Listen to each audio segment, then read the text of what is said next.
Olá pessoal, tudo bem? Aqui é o Gustavo do Leitor em Crise e hoje eu vou falar sobre os livros que eu li no mês de abril. No filme que eu tava falando das leituras do mês de março. No filme que tu tava falando das leituras do mês de março. Os passarinhos, vou ficar cantando o tempo todo. No vídeo que eu falei das leituras do mês de março, eu falei que eu tava começando a ler O Dragão Vermelho, que é a primeira história que aparece o Hannibal Lecter. E a história realmente é muito boa, o filme que foi baseado nesse livro realmente é bem fiel à história em si, né? Cara, o Fada do Dente é maluca, né? Muito louco mesmo. E assim, no começo do livro, o Thomas Harris ele fala como é que ele cria as histórias, assim, que ele diz que ele vai junto com os personagens nos locais, que ele vai no hospital onde está o Lecter, ele acaba percebendo que o Hannibal ele olha pro autor mesmo, ele olha na direção dele. E durante o livro realmente a gente sente aquele olhar do Hannibal e é bastante assustador.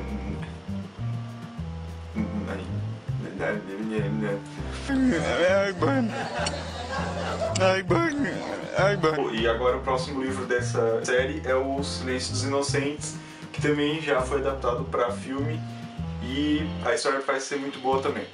A próxima leitura, eu até comentei no Book Haul do mês de abril, que foi o primeiro volume do mangá Orange, do Ichigo Takano, que vai contar a história da Naho Takamiya, que ela tem 16 anos e ela está indo para o primeiro dia de aula e ela recebe uma carta que está endereçada para ela, mandada por ela mesma. Ela acha um pouco estranho. Quando ela abre, ela percebe que é uma carta escrita por ela no futuro, que ela tem que salvar o Kakeru.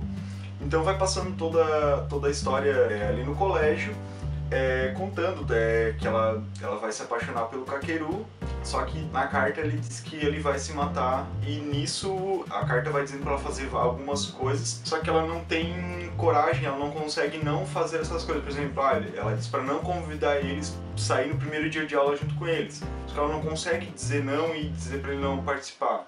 Ao contrário do que a carta diz. Ela vai tentando mudar esse futuro que fala que o Kakeru ele morreu, só que ela não tem essa força de conseguir mudar o futuro, que ela não sabe se realmente ela mudando o futuro ela vai conseguir salvar ele. É uma história que faz refletir sobre se tu tivesse o poder de descobrir o que vai acontecer ou se tu tivesse essas dicas do futuro, tu mudaria a história, tu tomaria controle e mudaria isso. É uma história bem interessante, são 5 volumes, né? Eu tenho o primeiro e o segundo e vamos ver se o segundo volume é tão bom quanto o primeiro.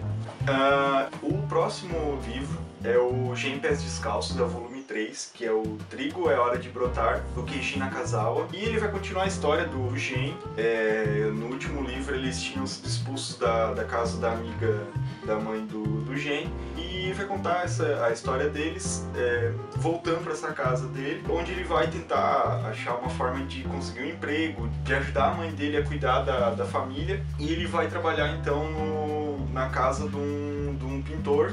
Na verdade, a casa é do irmão dele, né, desse pintor, que ele tá trancado num quarto porque a família tem vergonha dele e tem medo que ele passe a doença da bomba, que no caso seria a radiação para eles ali. E a gente percebe no livro assim que familiares, as pessoas mesmo do Japão, elas já criaram esse preconceito entre eles mesmo, de ficar longe das pessoas que foram afetadas pela bomba, e são chamados de monstros. Até tem uma cena que o Sr. Seiji, né, que é esse pintor, ele vê um campo onde os militares estão queimando os corpos e ele diz que ele quer desenhar esses corpos, quer desenhar essa tristeza para que ninguém se esqueça disso.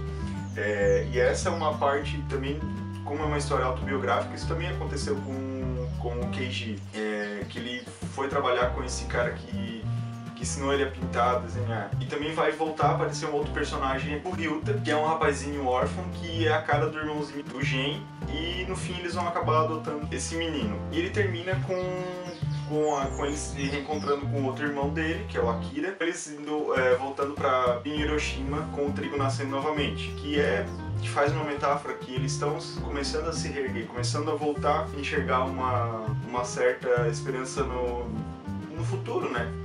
E é realmente bem emocionante. Eu comprei mais os dois, o volume 4 e o volume 5, e eu quero ir lendo aos poucos para curtir bem essa história. E o próximo livro é O Cão que Guarda as Estrelas, do Takashi Murakami. Ele vai contar a história desse cachorrinho, bonitinho, fofinho. Ele vai acompanhar o pai dele, entre aspas, que é um humano, ele, depois de perder o emprego e ficar doente, a família meio que abandona ele. A mulher dele pede divórcio e ele então acaba indo viver junto com o cachorrinho, andando pelo país num carro. E vai contar toda essa trajetória deles, eles saindo da cidade deles e indo para esse lugar perto desse campo de girassóis, e vai falar sobre a amizade pura que tem entre o cachorrinho e esse humano, que ele vai ficar sempre do lado do cara até... Hello, darkness, my old friend.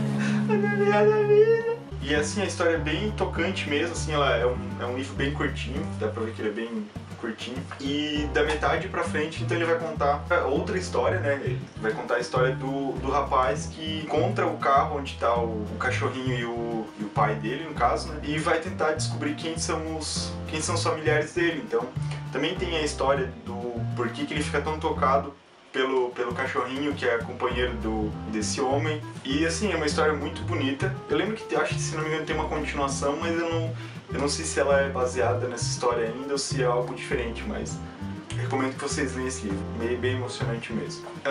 Eu também li Aniquilação, do Jeff Vandermeer, que vai contar a história de uma expedição científica composta por 4 mulheres, que elas vão para a área X, que é uma área que ela foi meio que separada da civilização, porque ela tem algo muito estranho acontecendo no local. Tanto que todas as outras expedições que foram lá, tirando a primeira que voltou normal, todas elas, uma expedição acho que todo mundo se matou, a outra todo mundo voltou para casa, só que sem ser a mesma pessoa que era antes, só com, digamos, com um corpo vazio, sem uma alma dentro, assim. Então, ele vai contar pelo ponto de vista da bióloga, que ela é a única que vai sobreviver ao que está acontecendo ali. Esse livro me lembrou muito Lost. Ele tem uma pegada assim de não saber o que está acontecendo, de tentar entender o que está ocorrendo, por que os animais que têm uns olhares muito humanos, é uma torre que eles não sabem se é uma torre ou se é um túnel, é uma coisa bem estranha. E assim, como é uma trilogia, esse livro ele termina sem uma explicação muito lógica do que está acontecendo. Eu espero, tomara, né, que a continuação dele, que a autoridade, ele vá explicar melhor o que está acontecendo aqui.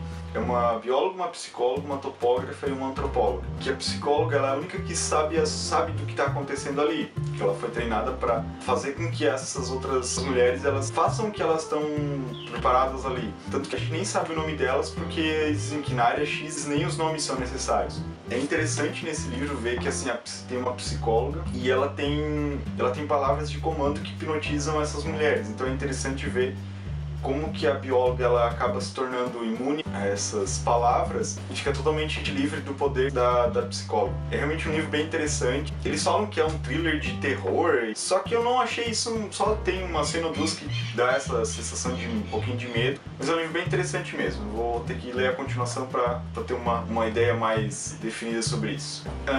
E o último livro que eu li esse mês, que é um livro da minha meta dos 16 livros de 2016, é o Nyx, na série House of Night, editado pela PCcast, a escritora do House of Night, que é uma série de estudos sobre a presença, a mitologia da Nyx e de outros temas na série House of Night. É um livro relativamente pequeno, que eu achei que ia ser bem chato, assim, ia ter uns estudos nada a ver, umas coisas bem sem noção aqui, mas eu li o livro bem rapidinho, é bem interessante, conta algumas coisas e o porquê que as escritoras usaram tais termos ou tais mitologias no livro.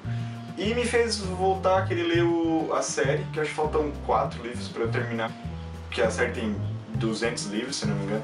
E tem umas coisas bem bizonhas aqui, tem umas pessoas dos Estados Unidos que se consideram vampiros e tomam sangue. Então, gente louca tem por tudo.